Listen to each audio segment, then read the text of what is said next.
Hey guys, welcome to the Centre Bounce. It is the newest episode of Rip Joe's Supercoach team. It's your boy Big J, and mate, Joe's team, I don't know what's happening. It's Monday night review crew. How you going, fellas? Going well, thank you, mate. Going well this week, finally. Yeah, I know, right, Kai? It's been a bit of a rough kind of situation for yourself for a while there, but feels like things are slowly figuring themselves out, right? I mean, it helps when you're half your rank, but yeah, that was just... I was able to get the top end scorers this week, which definitely did help. Nice. Yeah, I don't know about you, Coach, but I definitely checked the rankings this week and was quietly surprised that, round 4 is just done and dusted, but being 300 points behind rank 1 isn't ungettable at the moment. Give me some aspirations to kind of try and catch up. I think for myself, probably about 100 points or something between where I am now and then top 100 almost. It's crazy. Yeah, I mean, I'd be probably scored maybe just above par across all the buy rounds, which kind of saw me not move too far from the starting position, which I'll take as a win. Sitting, just outside the top 1,000, which coming out of buy rounds is a really good position to be in, considering how tight the margins are. So we'll see how it goes. Now the real game starts. Yeah, definitely. We've got Global here. How you going, Global? Went from 57K round 1 to top 4K, mate. That's pretty darn good there. Dodgy Malacca. There you go. Timing it for when my break starts. And, there was no $2 Big J was late tax today. So no worries there.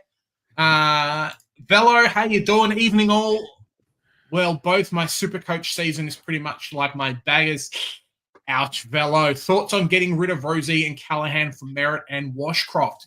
Funnily enough, you say that, Velo. If you've seen my team review, I have just got rid of both of those players. So there you go. Definitely, if you can jump on a few of these guys that may be a little bit underpriced or guys that, hey, are going to have a bit of a difference for yourself, because I think we're going to, we're going to see some massive changes in people's best 22. So, Callahan and Rosie probably sacrificial lambs a little bit, but they're no longer going to be taken away by, best 18 scores. So if you don't like them, now's the time to get rid of them, right? Definitely. There you go. Michael, how you doing, mate? Good evening, legends. Coat Yaz, we're moving on up. Trading Rosie and Nod this week. Wait, me too. To Sarong and Hall. Very, very nice. Puts me in a position to go short to Whitfield next week. Thoughts much appreciated. Yeah, I really like it. Don't be afraid as well to go the third trade if you don't want to. But, I think kind of the plan for myself and maybe for you guys too is don't grab anyone that's over 600K. It's probably a fair shout at the moment. There's a lot of value in a lot of good players. And you can jump on a Freo/Brisbane player, you're doing quite well. Yeah, I think that's my current dilemma is I want Whitfield, and he's just a smidge over 600K, but you can't really deny. I still think Dawson's absolute value at 555. Sarong's down to 590. Brayshaw's still 595. For my stepping stones are probably Nod and Fraser that I can use to go one up, one down without having to really rely on a boost this week, which is handy. So It's just really, do I pick up one of those gun midfielders or do I grab Mr. Glass Cannon before the Saints? Yeah. What do you reckon, Kai?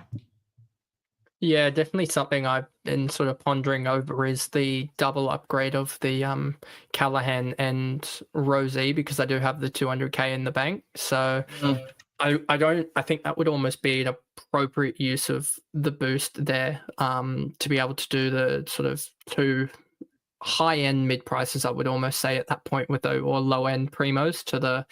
I've looked at like Dunks. I already have Sarong and Dawson, but like that sort of 590 to 605K region, there's 3 or 4 guys that I think are top 10. Like I'm not looking at the value per se much. I'm just going, these guys I know are going to be top 10 or around that marker for that midfield, and just looking at getting as many of those guys, because that's how I can really sort of differentiate my team, as having those top end scorers. Mm, I love. I know next week it goes from Thursday to Monday, but I do love. I think from memory, guys, gather round was something like a Wednesday to a Tuesday or something. Like there was a game on every day of the week, and things were a bit different. Is that true, or am I kind of thinking about the wrong thing for last year's gather round? Remember there being like maybe it was super week or something crazy like that.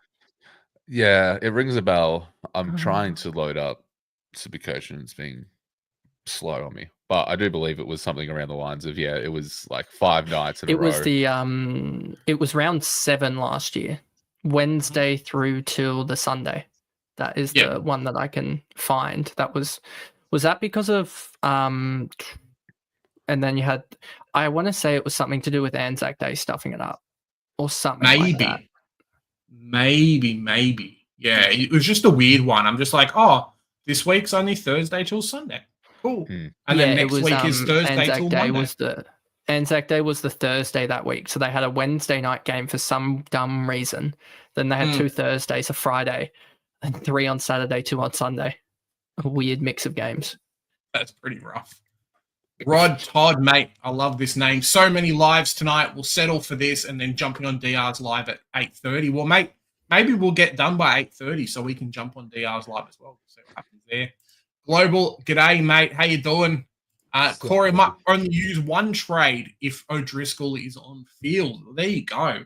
Mate, your team's flying if right now you don't have to make many trades.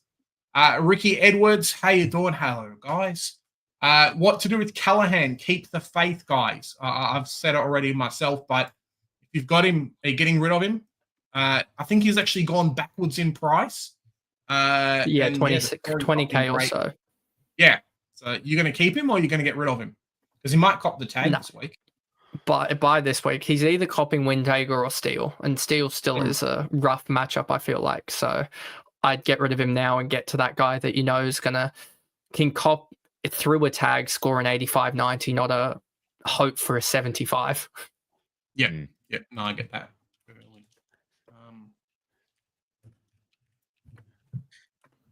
I think we may change up a bit of the structure of today's show. G'day, legends. How you doing? Stuart, any news on Nod? That will be pivotal to the discussions this week. I have seen someone post in the chat about Luke Jackson potentially missing Sunday. If you guys have any Nod updates, we've got another one. Tantum, Nod update as well. So, yeah, we'll keep an eye out, boys, and we'll let you know when the news comes in.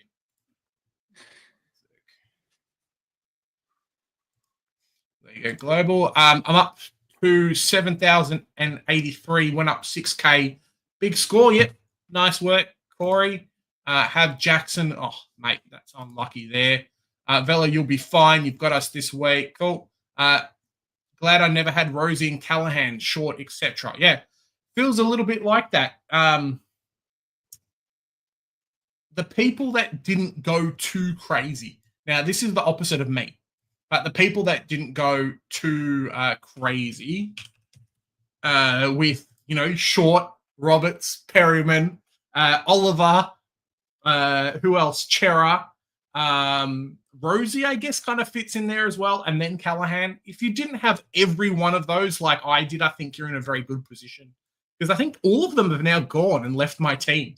Just realizing I've got Roberts, I've got Chera, and I've got Oliver. And even Roberts now with Bice going massive. He might be on the chopping block a little bit there too. There you go, Michael. Easy win. That's ridiculous. How you going, mate?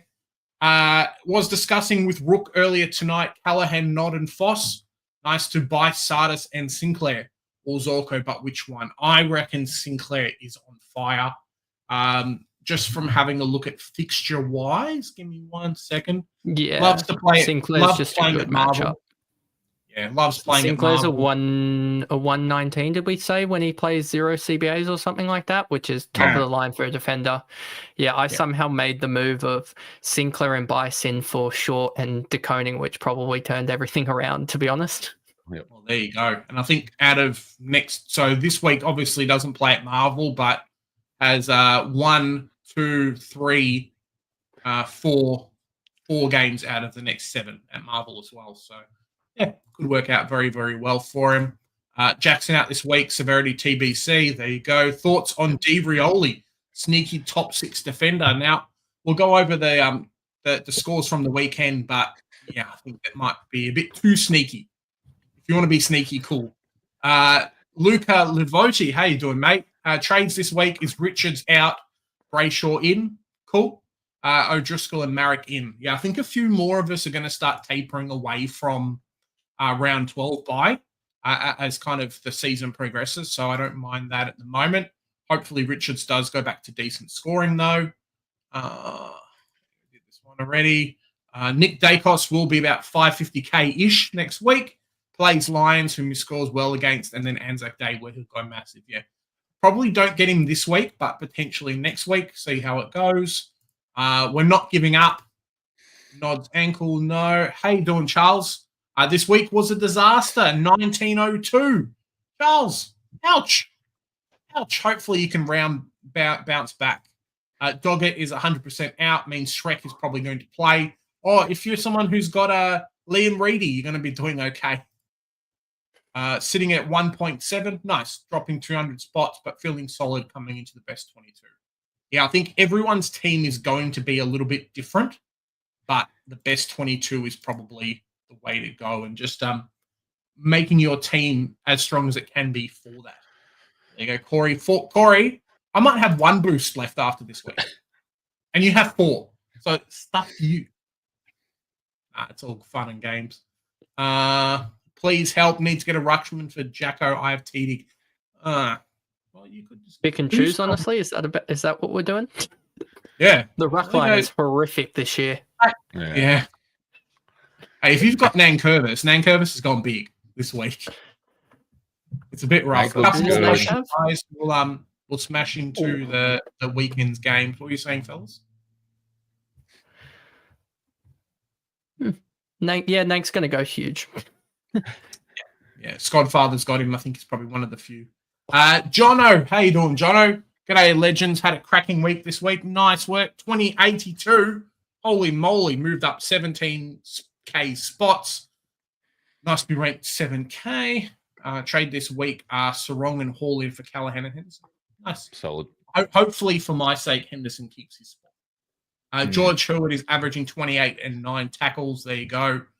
Yeah, he's definitely stolen a bunch of Chera's points, and could be why Chera has been relegated to the bench for half the game. There you go. G'day, fellas. How you doing, Harry? Thoughts on Callahan, SDK, and Short out? Cool. Bice, Connor O'Sullivan, Whitfield in. Look, I don't mind it. You're dropping some players who you thought were going to be keepers. Obviously, you're understanding that they're going to make a lot more.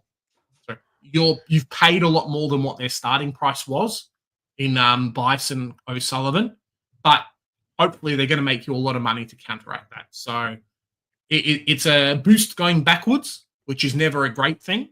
But for myself, I don't mind it. And it's some nice money in the bank to be able to upgrade somewhere else. Like next week, you can probably get a primo in. I don't know about O'Sullivan as much. I think you can go Travalia there and save 90k, because is O'Sullivan going to be you'd almost have to be a keeper at that 260k, because he's a -9 break even, 19 break even, and Travalia is -32 and 90k cheaper. I just go Travalia, to be honest, there, unless Travalia is a sub, which with the ins that St Kilda, I don't know what's happening with Jack Steele, put it that way. Yeah, Steele could be out for another week, another 3 weeks. I'm pretty sure we saw a very similar issue last week. But I actually don't mind the play of having cash in the bank for next week, because a lot of the bottom outs are happening next week as well. Like this week is like that mid, like you can pick them up, but you have like your Stewart who's got a bottom out next week. You got Dacos who's got a bottom out next week. Your people like Sarong are probably gonna be around the same price, not fluctuate too much. So definitely don't mind the play to have some cash in bank ready for next week. Yeah, I think that's definitely the way to go. With Roberts was burnt by Hamling and Blake. He wasn't kicking it to him when it was open, and they'd fall behind North kicks. There you go. Hi, Tony. How's it going, mate? Is it time to pay Harry Himmelberg some respect? Mate, Harry Himmelberg's been sneaky and sneaky good. Feels like he's taken some of the points potentially that Harry Taylor might have done as well. So, Yeah, very, very nice scores. Someone you could have picked early and then not had any trouble with. Harry had a shocker, 1809. There you go. Oh, and we have one more here. I don't know if it's going to let us work it, but we'll figure it out. Hey, Supercoach God, how's it going, mate? What's going on? Welcome How in. How are doing? you all doing? Apologies. Yeah, doing good. Apologies. trying to I make just this had to do an interview with. Oh, no, and he's gone. Oh, no, And he's we'll still never there. know where the interview was with.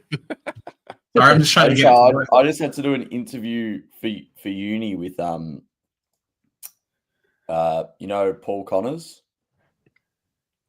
from Connors Sports Management. They manage Nick Dacos and all that shit. Yeah, Yeah, right. Yeah, just had to do an interview with them. So that was nice. that's why I'm late. Sign contracts. But yeah, I'm getting signed. So Love it. That's cool. yeah, I'm playing for Collingwood. Yeah. Poor team. Bit Matt better. Flynn is in the stream. There you go. You made it already. Who needs to be traded? So I'm totally just skipped over a couple of things there. Harry had a shocker. Best downgrades this week besides Bice, guys. Let me quickly just check. Don't really like the job security of anyone, to be honest with you. Yeah. Clay Hall, Graham was playing half forward, wasn't he? And he could be chucked back in the midfield, but the mature ages for or the older guys for West Coast look horrific, so they should just go down the youth route.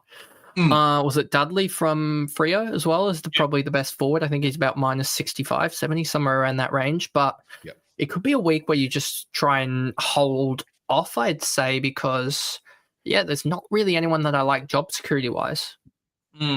If you really want to be sneaky, like super sneaky, I would almost have a look at getting Archer Reed in as well at 179k, paying up potentially for him. But we've got the flex. We can do some sneaky stuff with that. And yeah, he's one of the few ruck forwards that's actually playing as well. But Clay Hall's in my team at the moment, fellas. He's filling a spot, and I feel good about it. He's probably the only one, as you say, though, that's really even Erasmus. Excuse me one second. Excuse me. Even Erasmus, negative 49 break even. But does he play? Who knows? There you go. Yeah, Travali is probably the second best on there, to be honest, just because of the better job security. There you go. Who needs to be traded? Sid Draper, Camporelli, or Max Heath? I think he means Max Hall, right? No, I reckon he's got Max Heath. I reckon, yeah. He's a St Kilda Ruckman. Was he 119, something like that? Yep. Okay. Yep. Max, I didn't even know this guy played AFL. Fair enough. I think Camporelli will be back potentially this week, so he's a hold. I think Draper will be okay. Probably trained Heath is probably the safest go there. John O'Carroll, your score in the DR League, great week, well done. There you go. G-Bags, thank you very much, mate. Hey, fellas, thought on whether I should trade Callahan to Saligo this week or whether I should wait for a fallen primo as such as Nick Dacos or Heaney. I'll let it to you guys go after, but I think for myself, at this point, it's probably bring in players that you know are going to be keepers for the year, just because you don't want to start and get yourself into the habit of starting to sideways. So sidewaysing is finished, best 18's gone. If you can convince yourself that Saligo is going to be a keeper for the year, cool. He's doing quite well. He's got a good position. Fantastic. Otherwise, maybe going for a Nick Dacos next week. What do you reckon, guys? Or go up for like a Brayshaw is probably easier too. I hate the idea of trading out Callahan, knowing what he's capable of. So, on the other hand, with a Rosé, he can get out. But because Butters is back now, he can go. But Callahan might get tagged this week. That's the only concern. But at 440k, man, you just need him to go on a 3 or 4 good game streak, and he'll make the money you need to get up easier to a Nick Dacos or a Sarong or whatnot. So I'd be holding Callahan. We just spent half an hour talking about trading Callahan and how it's a good Well, it's a good thing. So you missed it out really on all that conversation. I think it really depends on like who you define as a keeper. Like, are Yeah. you bringing in Saligo because you just think he's a good option, but you only think he's a good option after this week, and you haven't really looked at him, you're not a fan of him, blah blah blah, or have you had your eyes on Dacos or a Sarong, and you're like, he's my first target. If he is your first, like if they're your first targets, just hold on one more week so you can get the people you want in your team, rather than potentially shifting to someone because you think it's where it is currently. You've only sat on it for a week, if that.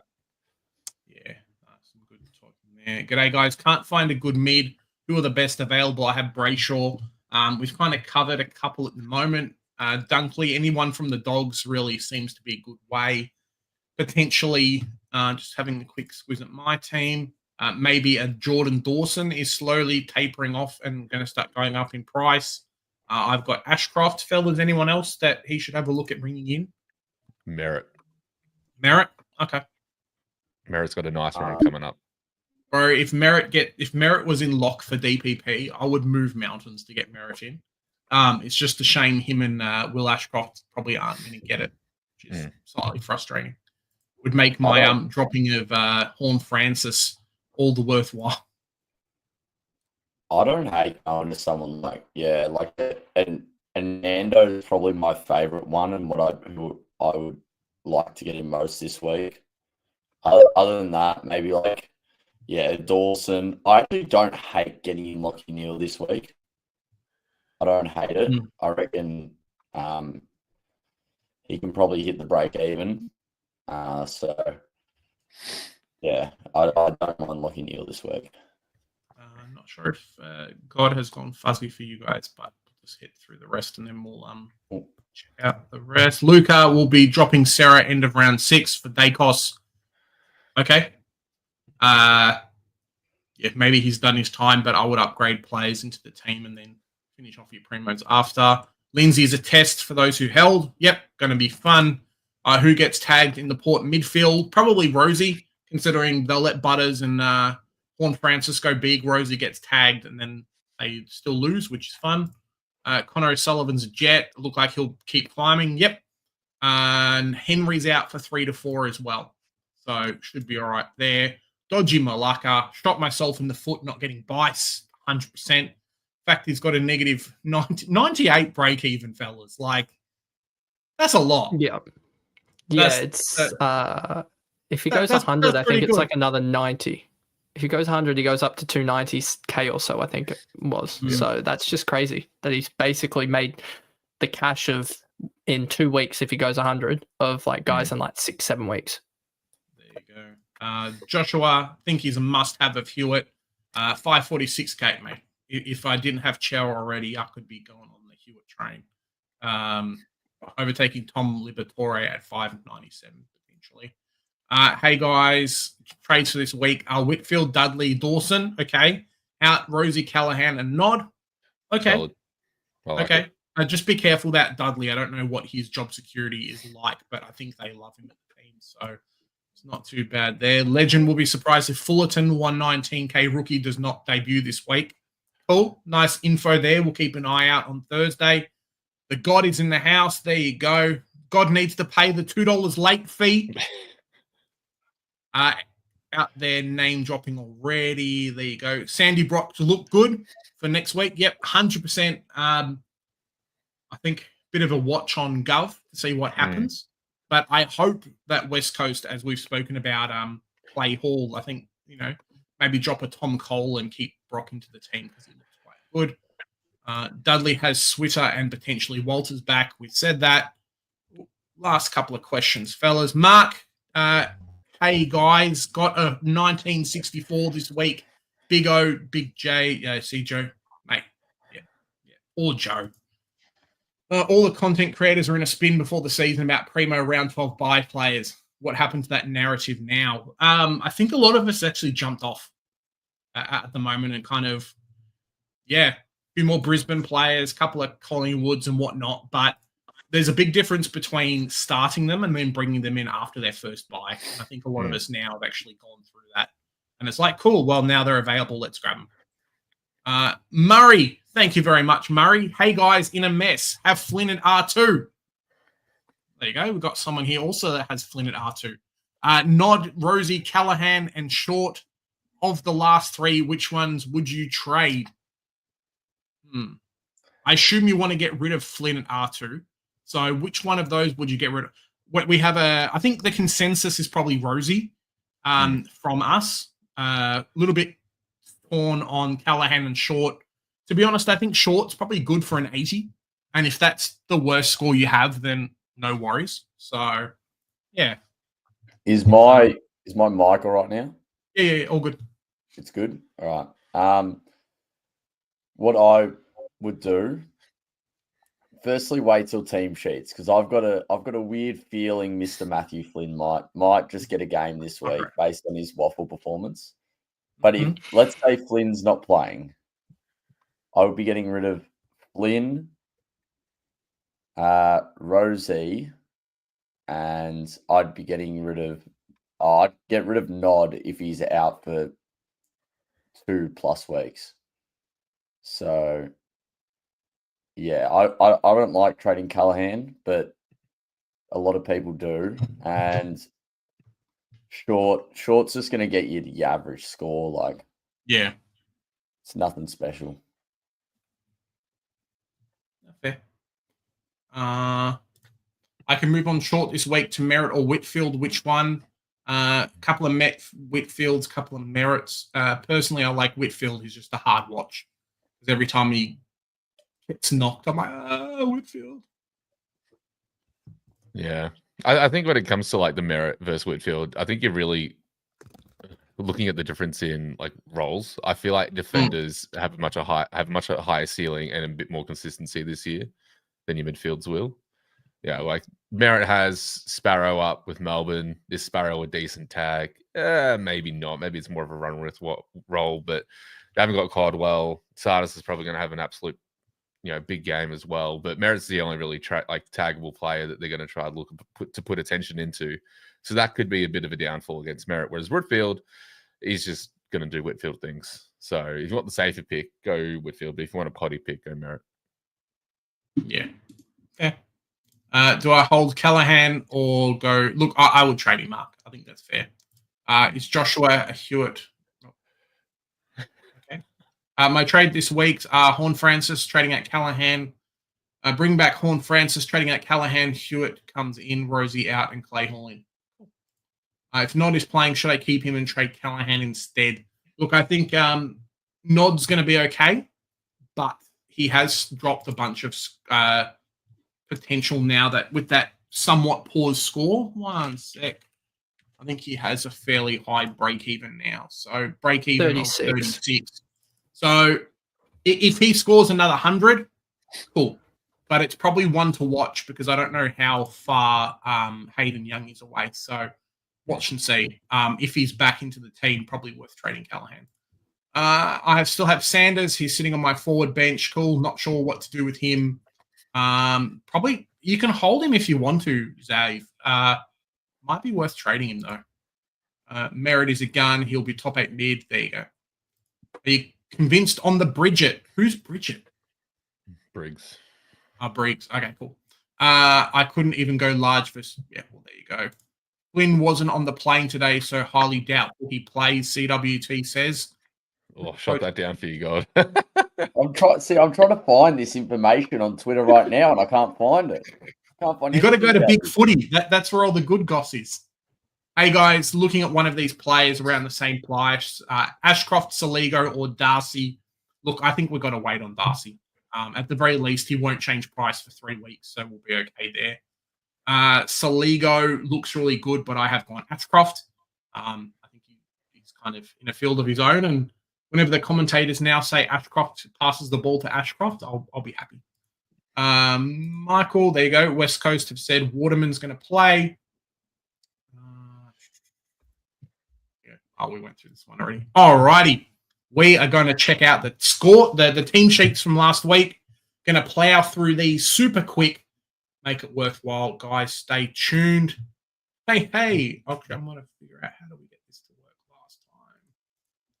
There we go. We'll figure out the background. 1 second. Done. All right. Who's up for the first game, fellas? Let's plow through these. Got to give it to God. Yeah, alrighty. I'll get through this. What a game, eh? Pies get up. Carlton suck shit. Anyway, Deal, mate, is he a Supercoach selection, Big J? No. That's exactly right. He's got a very good average though, but no, you do not get tempted there. Lockie Schultz played well, best on ground, got the medal or best on ground award for that game. I don't know what it's called, but yeah, he was superb. Now come out that he's got a hamstring issue, so he'll be out for a week or two. I've been lured by Scott Pendlebury before. He's turned up twice now. Don't get lured. Houston, probably he's out for 2 weeks now. So probably if you have him, you got to trade him out, I guess. 2 weeks. Probably the right idea. Harry Perryman just for paying holders, I guess. So if you're still holding him, then good on you. Who else do you have here? Nick, he's going to just keep dropping in price, I think, for a bit. So aim to get him in very, very soon. I would have thought. Josh Jacobs just scoring solidly off the half-back line. And that's it. Nettie Long, I guess. He's going to be playing a full game this week, as Craig McRae said. So still similar price to he's like 250K or something. But yeah. Anyway, Carlton. So George Hewitt. Is George Hewitt a Supercoach pick, rookie? I don't want to talk about this, man. I'm glad Josh has made plans to get him in his team finally after how much I've heard that name over the last 2 weeks. About time, Josh. I'm glad you're getting him in. You'll probably be one of the 1% owners. Because I feel like others will go for that pick as well, but I'll be glad to see this name dropped. Oh, how good. Blake Acres on a wing. Don't go near him. Sammy Walsh played all right. So maybe an upgrade target if you can get his body fully right. And if Carlton start playing all right. So, and TDK 101, bit disappointing.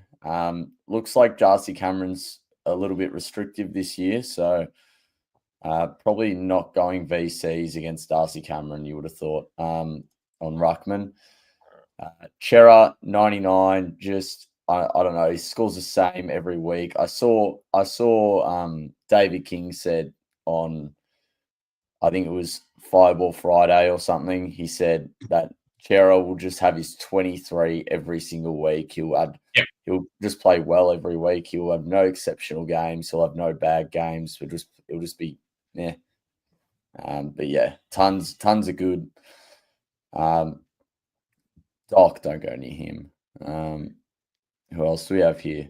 Cooper Lord, 74. I think he's a little bit relevant. I think some people have him. So I wouldn't be going near him. Job security is a bit average. Cripper, jeez, you would not be happy with that. When Cripper would not like staring into the face of Scotty Pendlebury manning up on him, would he? He just fumbled.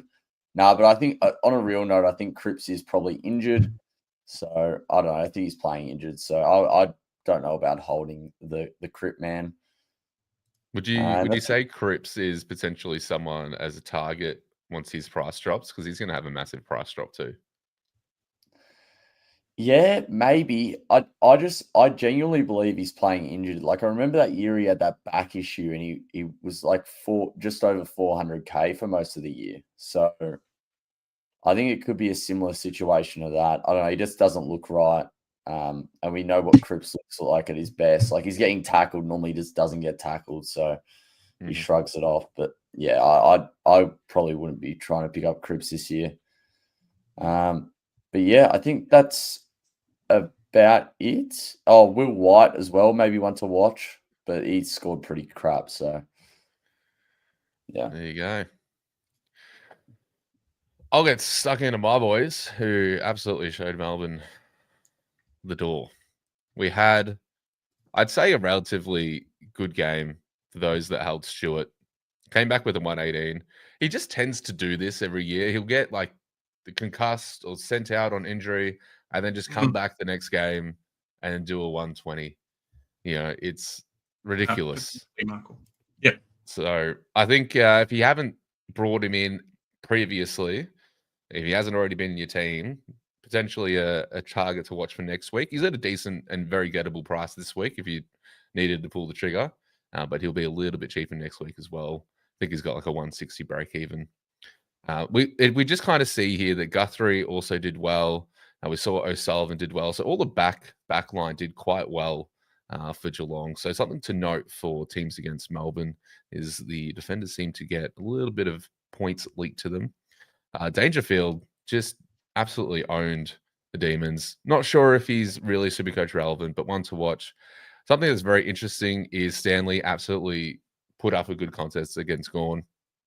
Really dismal effects for SDK owners if you still held, hoping that, you know, seeing things a little bit different. Stanley was also a late in, so if you weren't paying attention, just absolute shambles. But again, in saying that, SDK's role did get him a 92, given some intercepts, and that defensive role actually kind of played to his benefit. Again, being that more of that defender against Melbourne. Not a horrible score for all things considered. Bailey Sniff did well, 108. Well, I was expecting a bit more of a spike score from our first showing at GMHBA, but just a 108, still not going to complain. I mean, if you go from a Horn Francis down to a Smith, you're probably feeling a little bit salty about that as you were down a few points. But again, you probably also fixed some structure potentially or brought in a Marek, so it might have evened out for you. O'Sullivan just seems to be doing the impossible. Again, just a really good rookie that's done very, very well over the last few weeks. Obviously, still some question marks on how that role is going to fit. We have Jack Henry out, so you'd imagine the job security is quite high. College Asney still to come back into the team, so it'll be really interesting to see if there's any different role shifts in regards to, you know, what O'Sullivan's been playing previously. I don't think Cos will move into a bit of that lockdown, so I think he'll be fine. I just think, as Kai said, he's just at that price now where it just isn't as worth it as it was last week, or just starting him as well. Outside of that, the really disappointing factor here is Holmes. Absolutely got warned by Sparrow, I believe, through this game. Again, the tag score of 72 isn't the worst case scenario, but it is just showing that Holmes is going to become like the #1 tag target for Geelong. So it is something to be mindful of, as we are seeing a lot of tags. We had Colossi as well, the rookie that some were getting on 47. I mean, not the worst, not great. If you brought him in, he's still going to make a little bit of cash, so it's not the absolute end of the world. But overall, Geelong play very, very well. In regards to Melbourne, we saw some redemption from Gawn, a nice 122. If you VC'd him, it was a very, very nice VC score considering some of the carnage that we saw with captaincies for the remainder of the round. Oliver, a 98, just seems to be sitting around that 80 to just under a ton at the moment, outside of some spike scores. Definitely is not an issue. Still hold on to him. Track, again, a 92, not horrible, but you can see the frustration with him sitting forward. He looks like he's very much on the path to get DPP, which is very enticing. But we all going to get very, very close again. Or very, very close again. It will be very game dependent this week.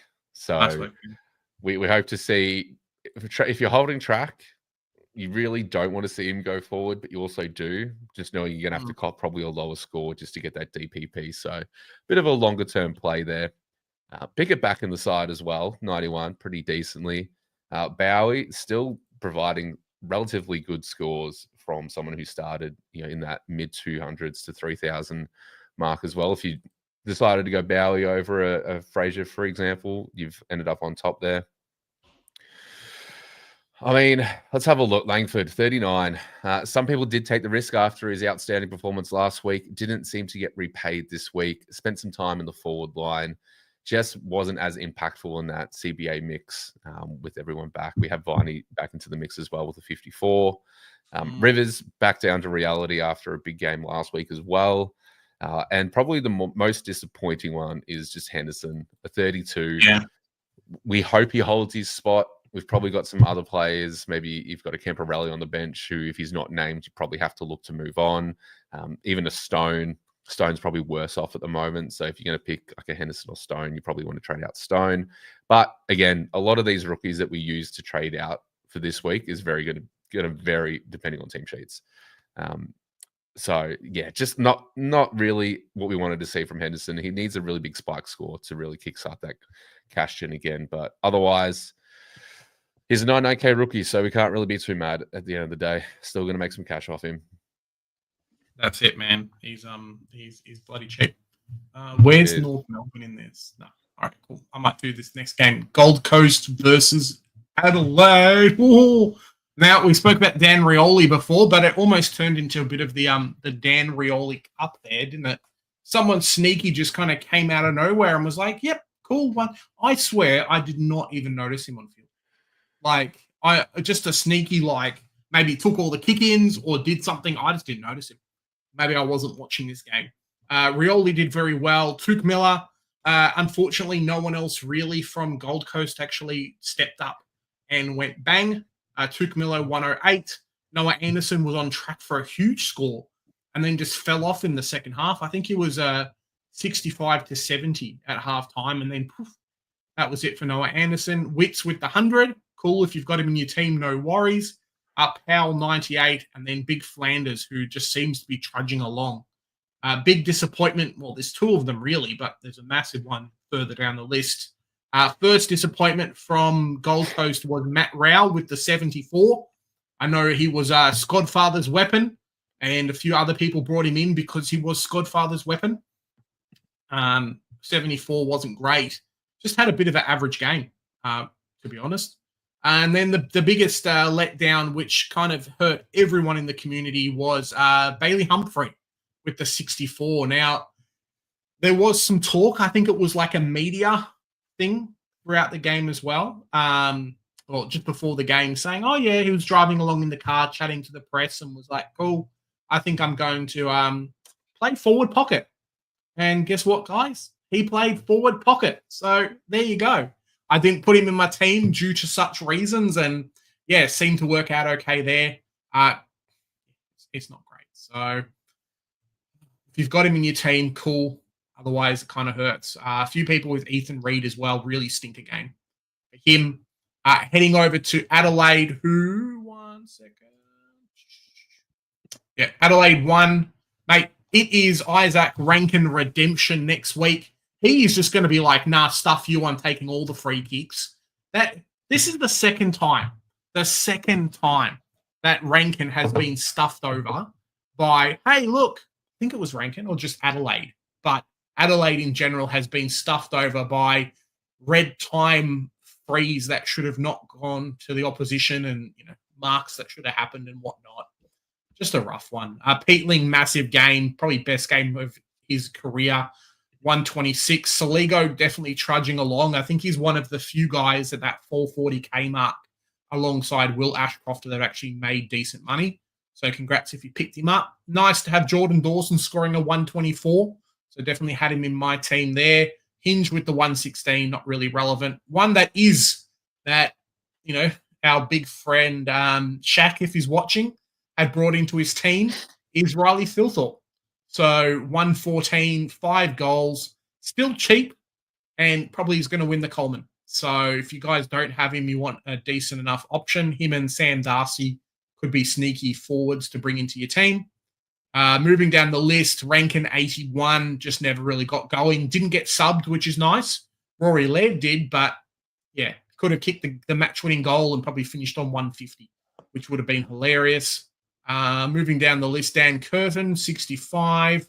And then that's probably about it, guys.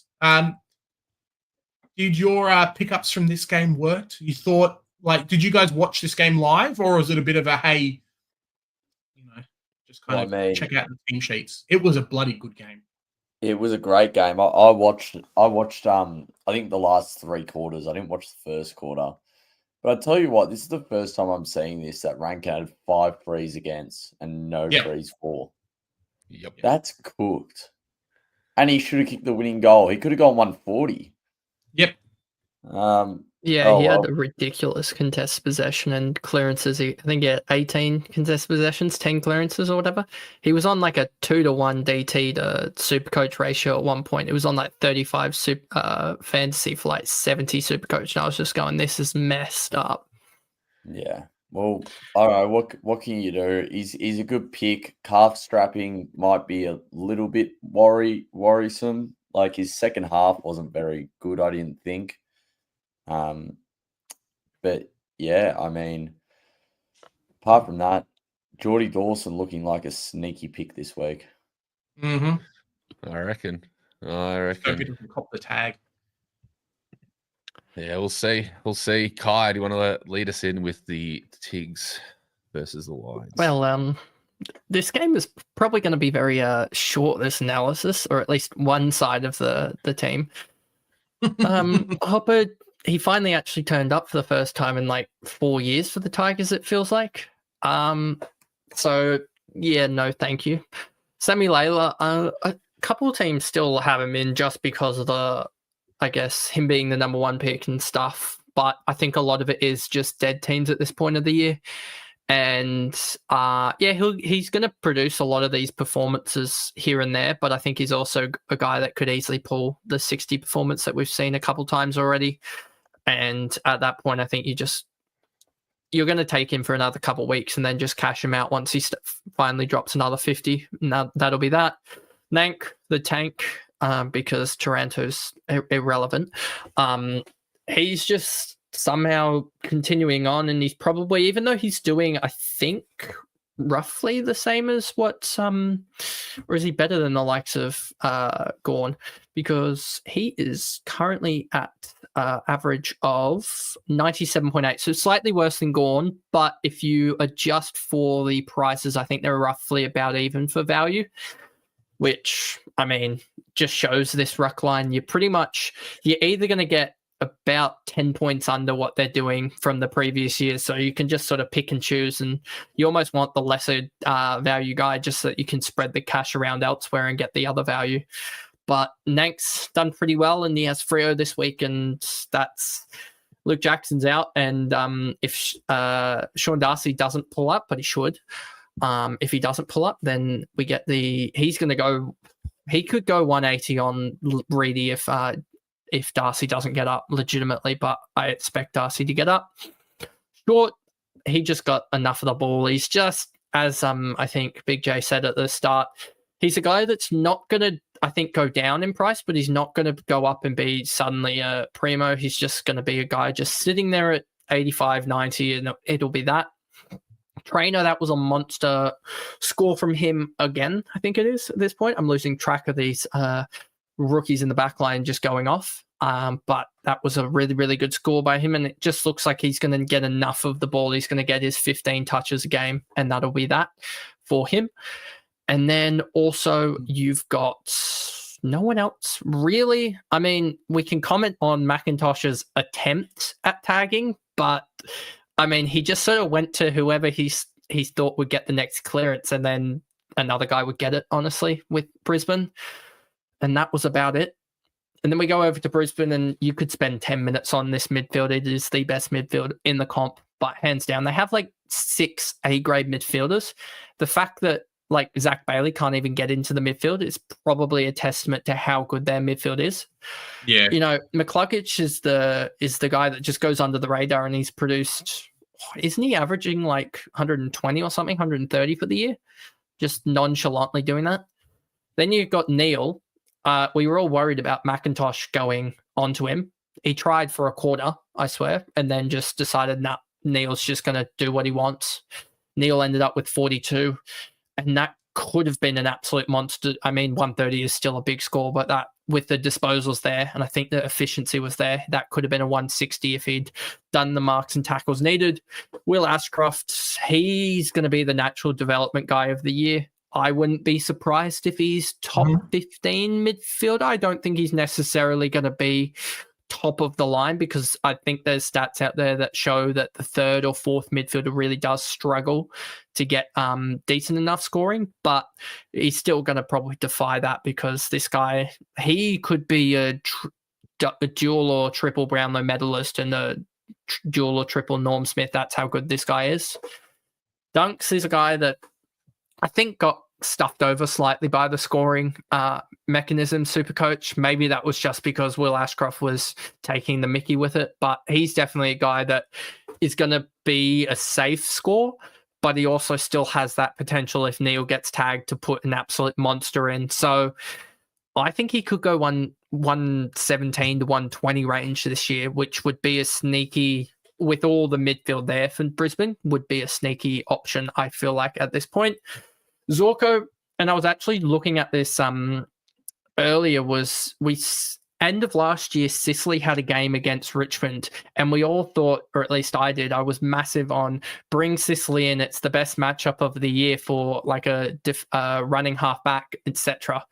But then you forget that the ball just doesn't go down there, I swear. So he ended up, I think Sicily ended up on about 50 Supercoach points that week, and Zorko got saved late on with about 15 points here. But these Richmond matchups, even though it's going to be green across the board, you might want to almost just stay away from defenders because the ball's just not going to be down there half the time. So that was interesting to see Zorko struggle a little bit. I think, don't know exactly the kick-in stats, but I want to say he left a couple in the square there. And then Levi repaid the holders of him. That was a big game from him, a big score. Just some of the rookies this week helped us out with the M3 to 5 really struggling.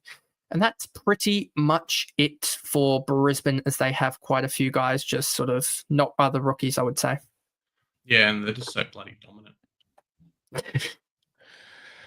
We're not going to pass a big J on this one because we're not gonna make the hurt factor any worse. We're going to give it to God.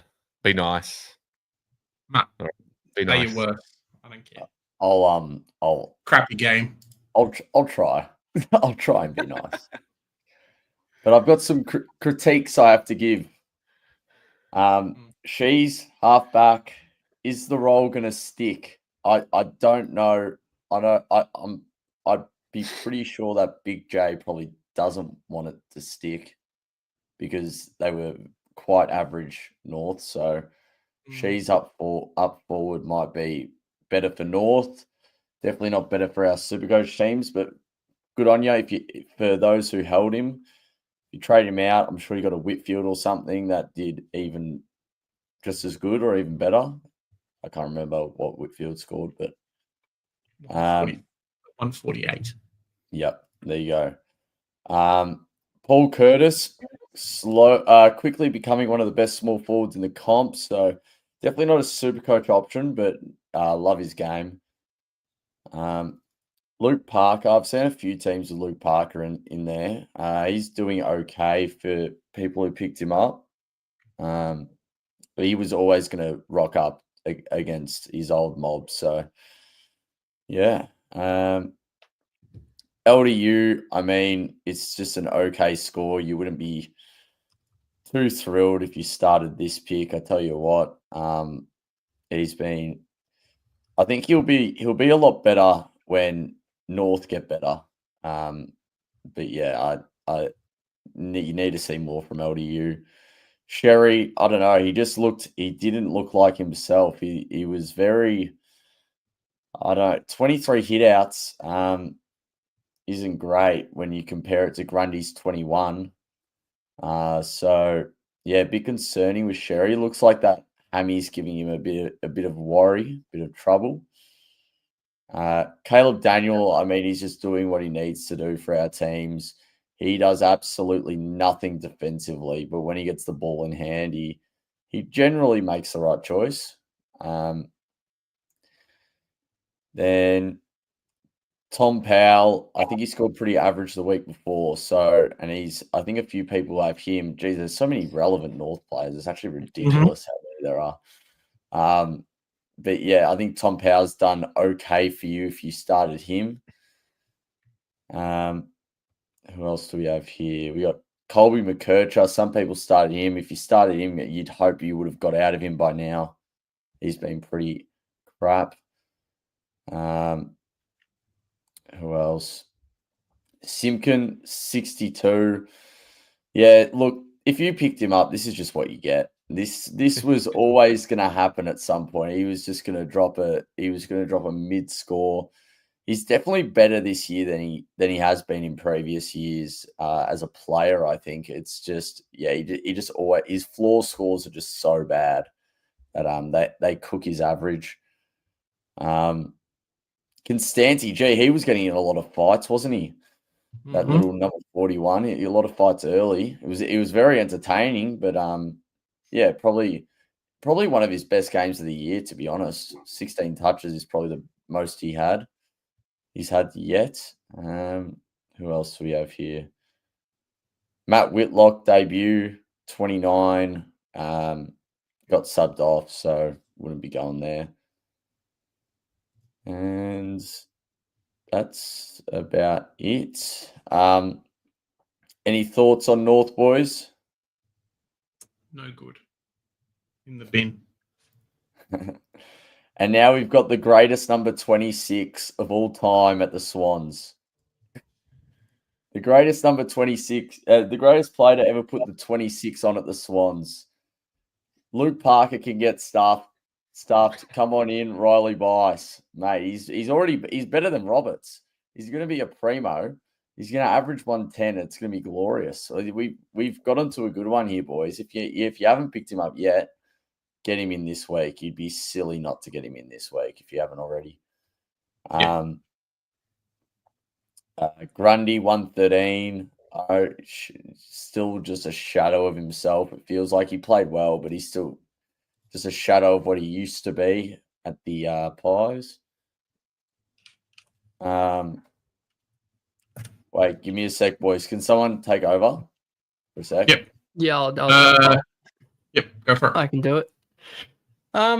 Yeah, Grundy, just speaking on the Ruck matchup, I think Sydney's going to become a really, really tough matchup if they continue with the legitimate 2 dual ruckman and then also McLean coming off. Like, I think if you look at Sydney in I want to say it was about the first 10 last year, they were a really tough matchup, and then Grundy basically started to just prepare for finals, and that's when it became an easier matchup. And he's come back off an injury, so that extra week off, he definitely looked better and more in the contest. But Laddams just sort of kills off any ruckman. Cherry just had a rough time going against the bigger bodies. Heaney's struggling. I think this is just a compounding of Errol not being there. Chad had a really poor game, so Heaney really struggles to him being the only sort of explosive guy in that midfield, especially with McInerney also being suspended. There's just a lot of the same pace guys in that midfield's inner mids and the on the wing. So Heaney, I mean, he'll probably bottom out, but he's never going to be that sort of top end guy, I feel like. Roberts is an interesting one. There was only 4 behinds, I want to say, which he tends to, even though he had his 3 or so kick-ins, he tends to get the little chip ball from Blakey half the time. So that's where he can generate another 15 points per game. And we saw him go, I think it was 115 last week with a full game of Bice. So I'm not too worried about it. As well, the fact that North tried to kick it round the back and then would turn it over after 5 kicks, which was quite funny to watch. So I'm not too worried about Roberts just yet. I think I would rather have a Roberts over a Callahan at this point, put it that way.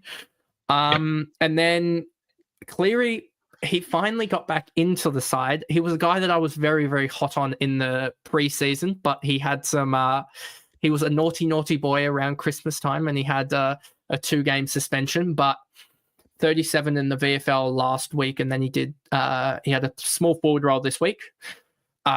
Don't think there's any small forwards coming back in the next 3 or 4 weeks from the Sydney's injury list. Can we also just comment, how did Sydney gain 25 weeks of injuries in a bye week? That's surely up there with like the worst injury list in a bye. So yeah, Cleary, he will probably be a guy next week that we just have a sneaky look at. I would think if he could score another 60 or so, that would put him around what Dudley is equivalently for break even or so. And then Chad and Corey did nothing, but Chad didn't have to do much. He kicked 2 goals, a couple of middle fingers, couple of push and shoves with the good old Luke Parker. And then the highlight of the game was probably Peter Laddam's halftime shot, which he said he was squaring up to the top of the square, which was Numpty Dumpty Laddams is back, was all I'll say. And then Sheldrick came on last quarter, had 6 clangers and 12 touches. He looks all but gone when Sydney get their players back. And yeah, he can barely make a side with 3 or 4 inside mids out. Pretty rough. It was a rough game, to say the least. Now, we are going to duo this. I'm going to do the Giants, and then we're going to drag God in to talk about West Coast because they're his favourites. Honestly, what a game from the Giants. Darcy Jones of 160 absolutely popped off. Please don't fall for the trap. He's not going to do this every week. What do you mean? He's he's the new primo at like 200k that's gonna dominate the AFL. And if you don't jump on him now, I would love to see what teams have him in and why they got him in, because they got absolutely kissed and probably jumped up in rankings this week. Toby Green, we just said the 2 forwards just went nuts, really. The main guys. Toby Green just did amazing work. Whitfield himself, if you brought him in, a 148.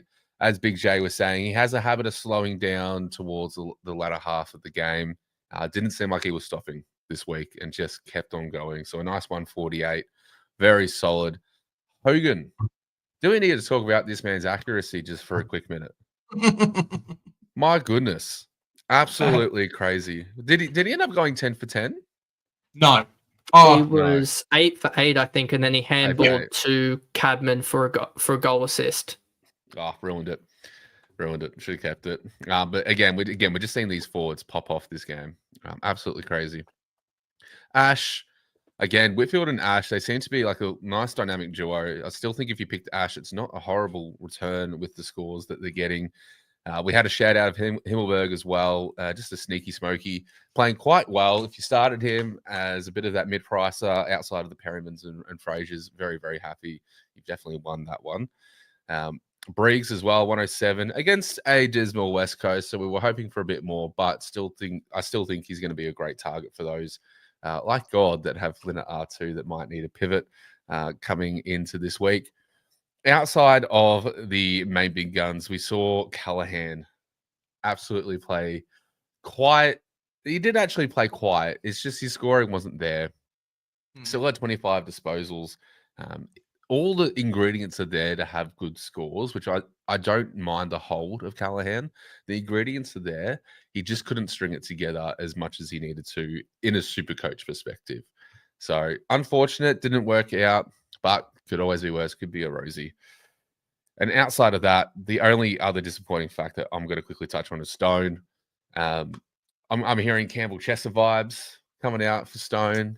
Yeah, it's rough, man. Around the grapevine. So, look, does he get dropped? Does he just hold this spot where maybe he just gets 30? It's really annoying, but essentially probably a trade out by the looks of it, given that his break even is pretty much where he's sitting at. So really disappointing times. God, take us through the lovely Weagles.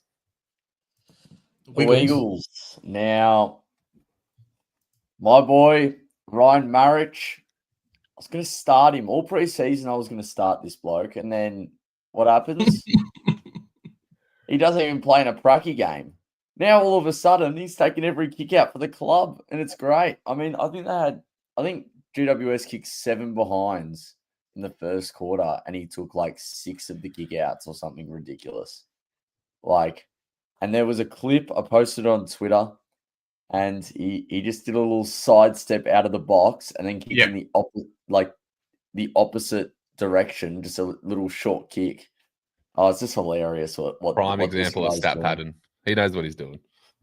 He knows exactly what he's doing. And then I saw an interview where he said, pick me up in your Supercoach teams. I think CWT posted, actually, I reckon. But Yeah, it's gonna be a good own, I think. I hope I haven't cursed it there, but I think it will be a good own. Liam Baker, not really Supercoach relevant, I don't think. Sandy Brock, 80. Well, his scoring is limitless. His price is limitless. It just depends on when McGovern comes back. He was listed 2 to 4 on the last injury update. I think injury update comes out tomorrow, I believe. So we'll get a better idea then. But I don't know. How can you trust injury updates these days? They're bloody stupid. Well, they're not all run by Chris Scott. Yeah, well, some are and some aren't. Harley Reid, 72 with 25 touches, playing at the half back line. Don't go near him. I mean, I think I saw him do 2 kick-ins, and they both were absolute clangers. So he's not that good of a kick, Harley Reid, especially going out of defence. He's normally that good kick inside 50, so a bit worrisome there. Wouldn't get him. So Clay Hall's another one. So his job security, it's a bit concerning. So obviously he played in round 1 or 2. Round two, and then played round. Got dropped, and he's come back in. He played well. Like he played quite well, but they prefer Jack Hutchinson in there. They prefer. Well, obviously there's Yo. I don't know the timeline on Yo, but they'd prefer him in there. So I don't know. Clay Hall seems like a bit of a dodgy pick that is going to become like half the players on our bench already, and it won't be playing. Don't say that. I brought him in this week. I might be bringing him in as well if I need to, but I'm almost considering going early on the Sardell Hawley. I'm considering it, but yeah, I don't know. Clay Hall, dangerous selection, I think. Could do well though. Could do very well. He's definitely got scoring capabilities. Jack Williams, key forward. I don't know what he's priced at, but he played a pretty good game, I thought. Archer Reid, I mean, probably the pick over Harry Boyd, it seems, in that ruck line, especially if you had Flynn R2, I could have been having him on field. That's all right. Probably wouldn't have got him best 22 anyway, but still. Then we've got BJ. Oh, also, firstly, Tim Kelly. I just want to talk about this guy's effort in general because it is woeful. This guy he's actually checked out of football altogether. I'm pretty sure he said the other day he doesn't even like footy anymore.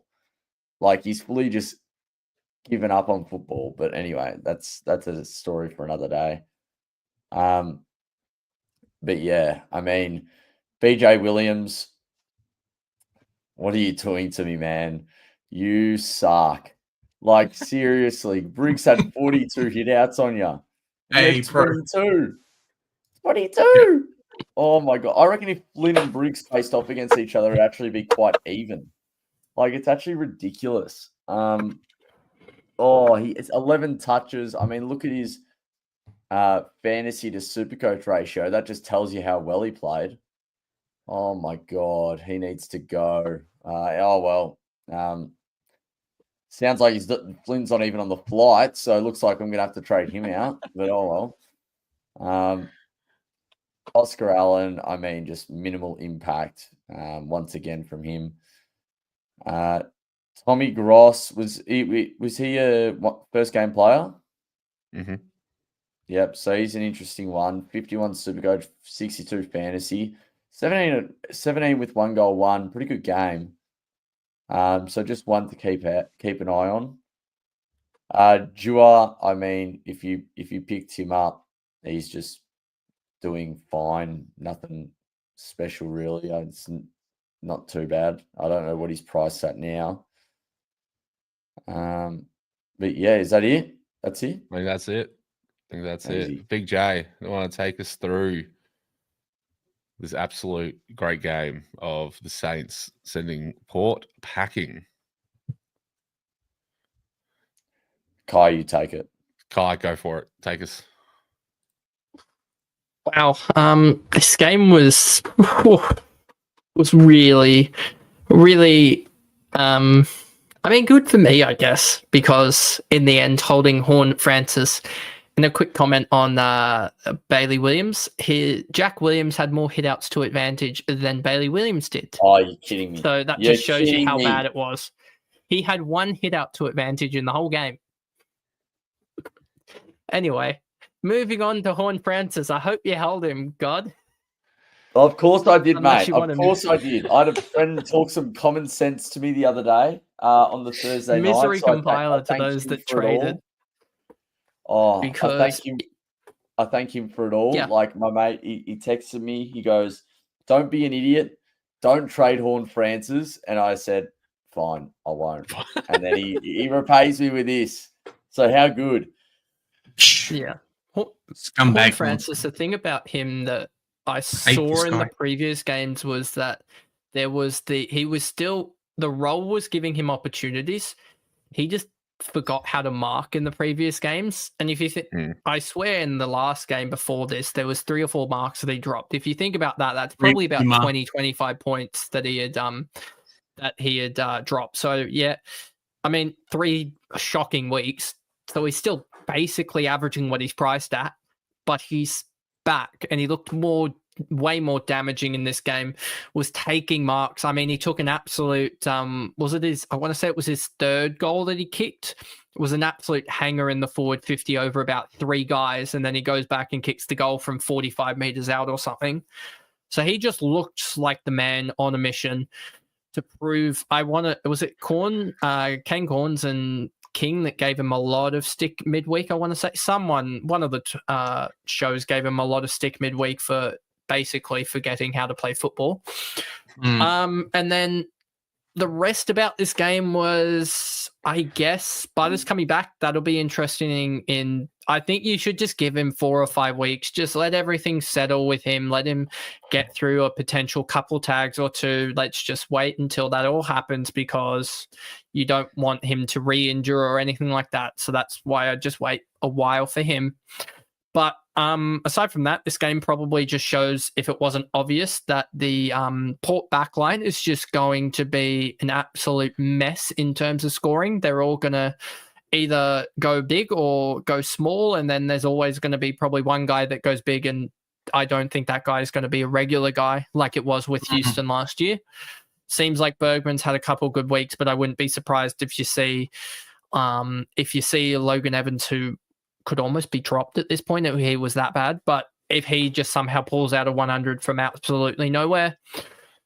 Ollie Wines in the ruck is so dumb over the likes of Ollie Lord at some points. So, yeah, I don't know what they're doing there with that. I don't think a lot of Port fans were happy about that. He got 4 hitouts. But he's like... He got 4 hitouts, like 180 193. centimeters.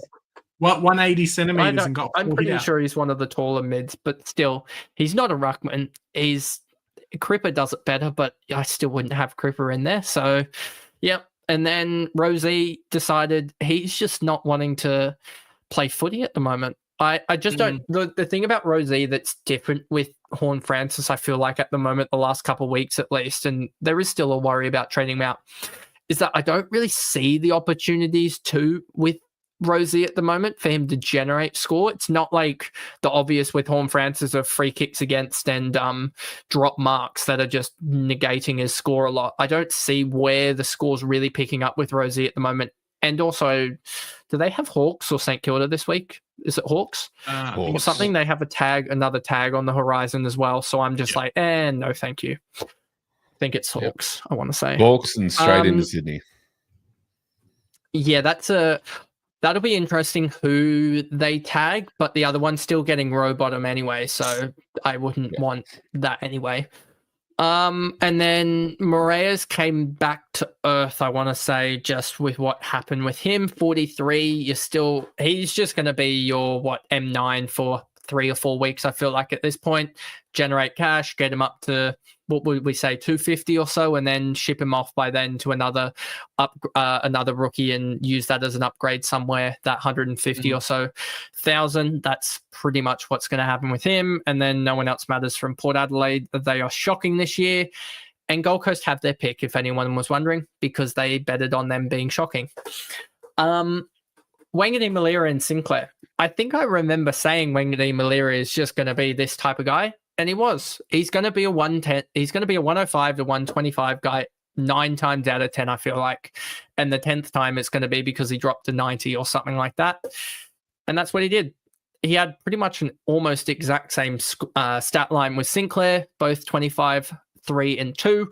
Sinclair kicked, I want to say it was a goal when they were up by about 6 or so, and he kicked a goal to get him 2 goals clear or something like that, which got him 25 or so Supercoach points. And yeah, he was my captain, so gladly take that from him. A saving score. I think half the comp had 94 as a captain. There was a couple of 94s there or something like that.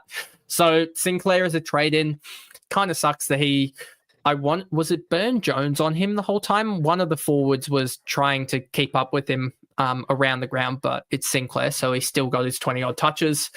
McRae didn't get the mark, so I want to say he copped someone throughout the game. I wasn't watching too much of the sort of matchups in this game, but yeah, McRae copped it, I think, early on and came back pretty strong. But when he gets to 100, you just take that as a forward. He's going to be top 3. It's a raffle between, I think...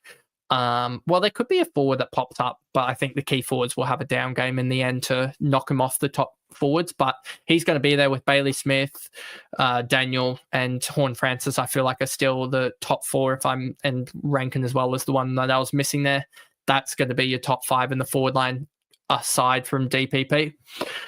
And then we can pretty much go down the whole list of these guys. Marshall had a shocker, which pretty much puts him back in the race of who the heck knows for the ruckman. That was a that was a weird one, but yeah, he pretty much is in the, I think, minus 10 or 15 on his last year's price. Same as Gorn, same as Jerry. I think same as even Nankervis at that point or something like that. I think Witz is the only relevant outperforming ruck also, I think.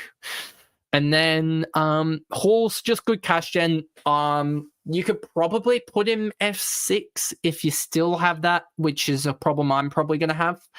But yeah, I would be looking to potentially see if you can get a 7th almost scorer in that forward line, try and loop with some injured guy or something with Hewitt or something or other, because he's going to have games where he goes 80 and games that he goes 50. So you just want to try and create a loop option there.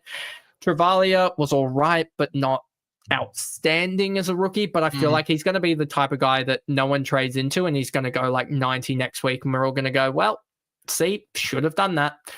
And then Windhager, I'm guessing, tagged again, and that's pretty much it.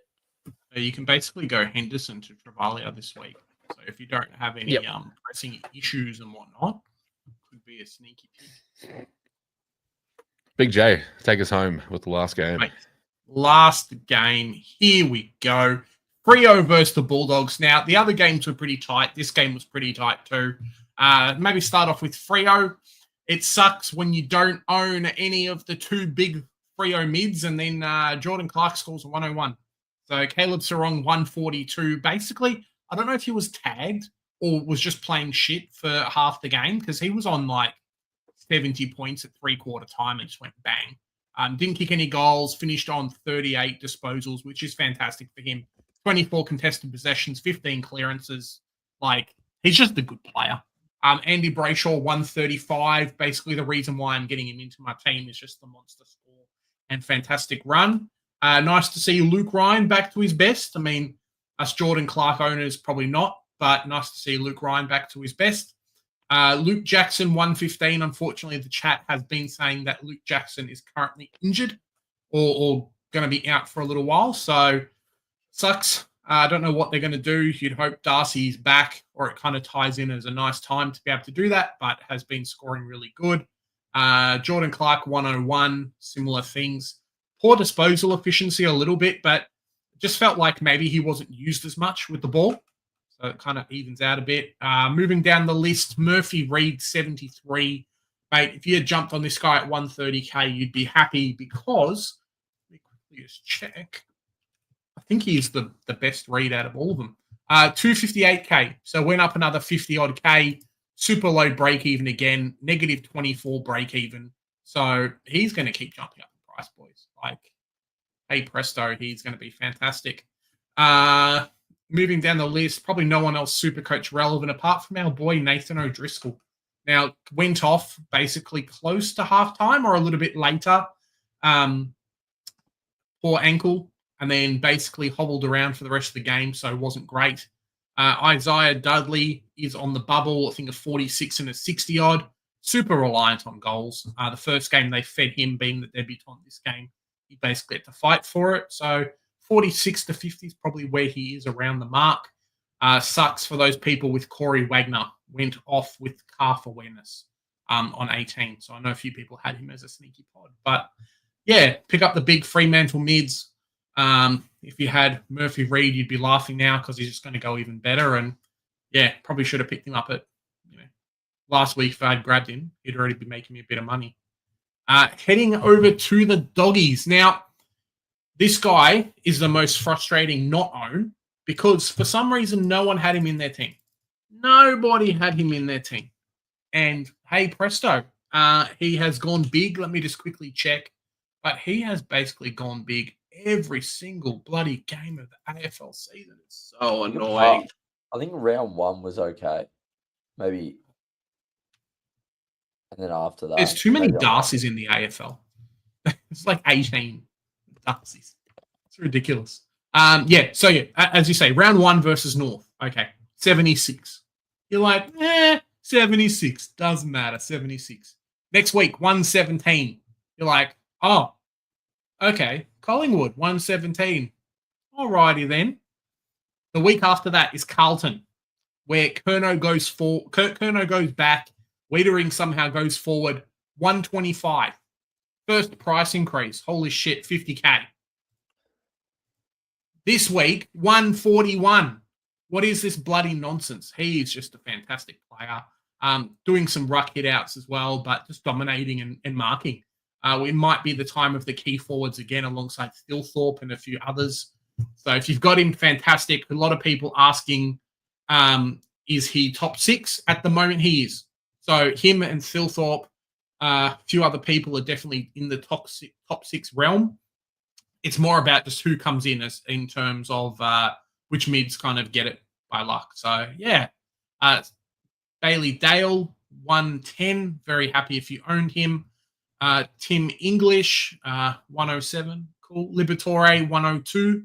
Ed Richards, 97. Pretty average for the price that you're paying. Not so happy.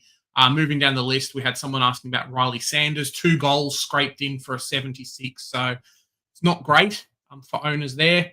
And then our boy Sam Davidson is probably the most talked about player afterwards. He comes out with the 126 last week and then 54. So definitely back to earth. Frieger, probably a massive sell. I think now he's starting to lose money, which isn't great when he doesn't get junk time goals for 50 points. He only scores 50. So how about that? Yeah, that was the Doggies versus Freo and another big game.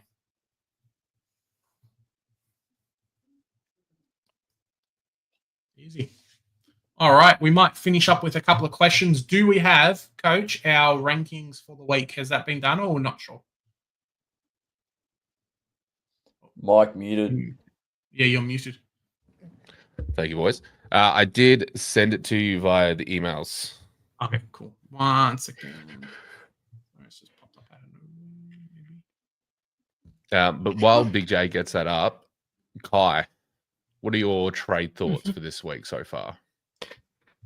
I sort of used the Monday as sort of my fiddle around, mess it up on the Sunday night Monday, and I'm probably looking at this point to get rid of the inconsistent sort of 400 to low 500k midfielders at this point and really get myself into a position of knowing that, yep, I've got half the sort of lines already filled with the top liners. So Rosie, Callahan on the chopping block. It sort of depends on O'Driscoll and Lindsay Sardis and I guess Henderson, and just trying to figure out how to get those guys all on field or get the right mix on field, because I don't really want to be fielding a Henderson this week.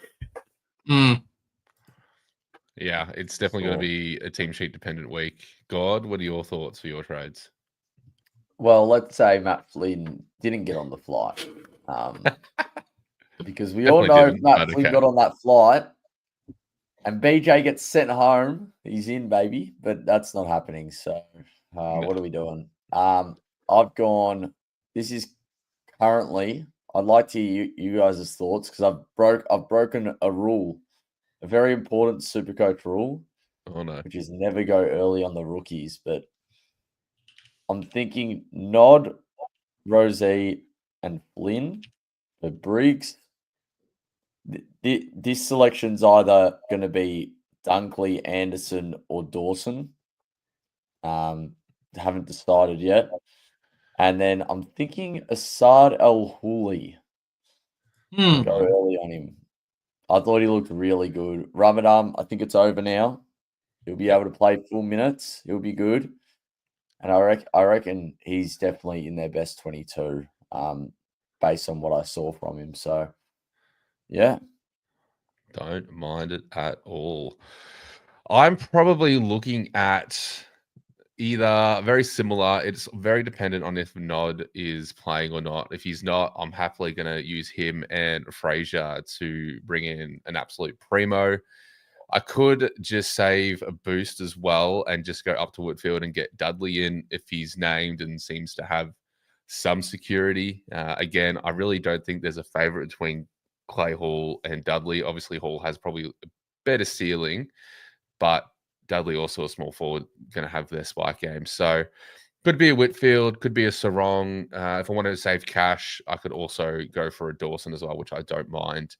I am leaning towards more of a Whitfield and flipping Sinclair into my mids to become my new M1. Okay. Nice. Big J, what are your trades? As a few other people have said, just getting rid of inconsistencies into the team. So Callahan, Rosie have to go for me. We're going to be playing best 22 now. It's like how it was round one. So every point matters across the board.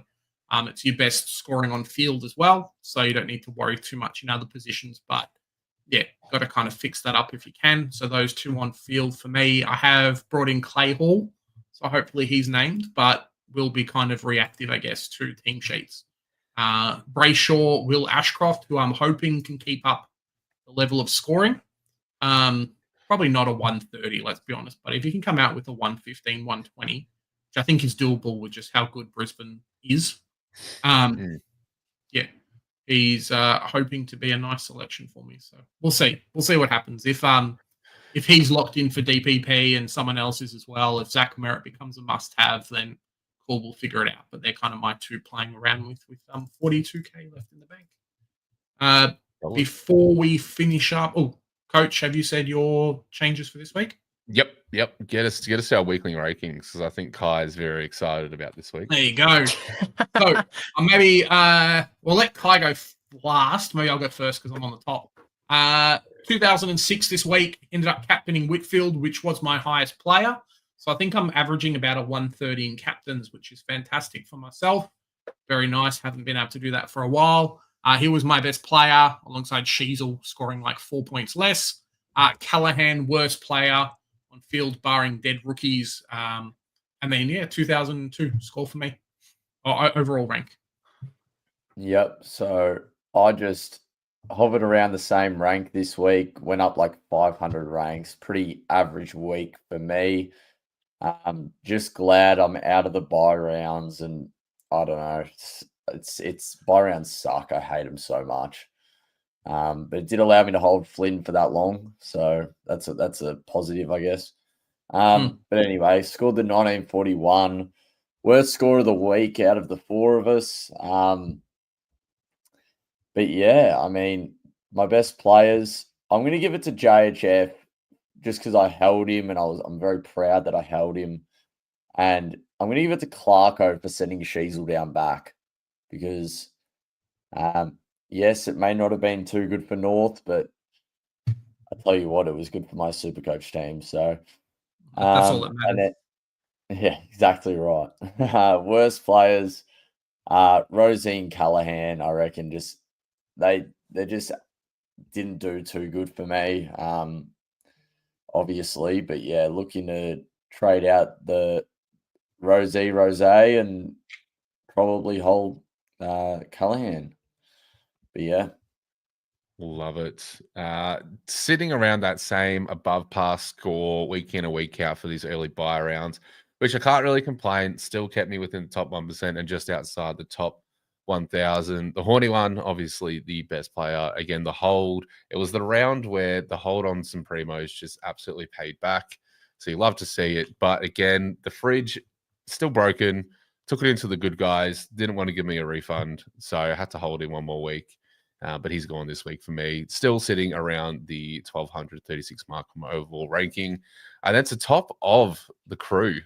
Kai, a massive score. I remember sitting in this position a week ago, being like, I've gone bottom of the scores back-to-back weeks, but we finally actually proved that we have some potential, I guess, in the Supercoach. 2032. Yeah, I just had a lot of top-end scorers capped off by, Sheasel and Horn Francis and Sarong all going 140 plus is quite a good showing.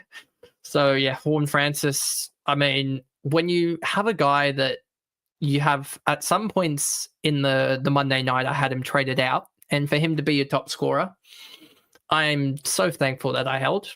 Else I would have honestly just deleted my team at that point. And then worst players of the week, you could have gone with Rosie and Callahan and guys like that as well. Just these guys that I almost view one week as a primo keeper, and then the next week they're just like, nope, don't want to bother turning up. They can just get out of my sides, and I pretty much halved my ranking almost, give or take. If I'd nailed my captaincy, I think I would have halved it also. But 21k, and I'm only, I think, 60, 100 points off of top 10k or so. It's pretty tight in there if I can just get another good week with this week coming. Definitely. Oh, that is us. Let me make this work. Guys, that looks like it is us for the week. Let me quickly bust through a couple of questions if we can, and then we'll head off. Any last questions, fellas? There you go. Rod, thank you very much for watching. God 107 Army. There you go. Done there. And then Mark's ranked 33k. Mark, rough. But that'll be all right. Guys, if you haven't already, smash the sub button, smash the like button. It has been a fantastic run. Sub to all these guys' channels. We're trying to get Rookie Coach up to the big 1K mark. Where are you at the moment, mate? Are you close? Oh, that's a great question. Let me quickly check. 549. Well, there you go. So this time last week you were sub 500 and then blammo. So it is working out well for you. No dramas there. We'll catch you all. We've got members live stream tomorrow. Drive home with Joe on Thursdays. Have a good one, fellas. Any final last words? Bring Flynn in. Bring him in. Bring him in. Holy moly, bring him in. All right, then.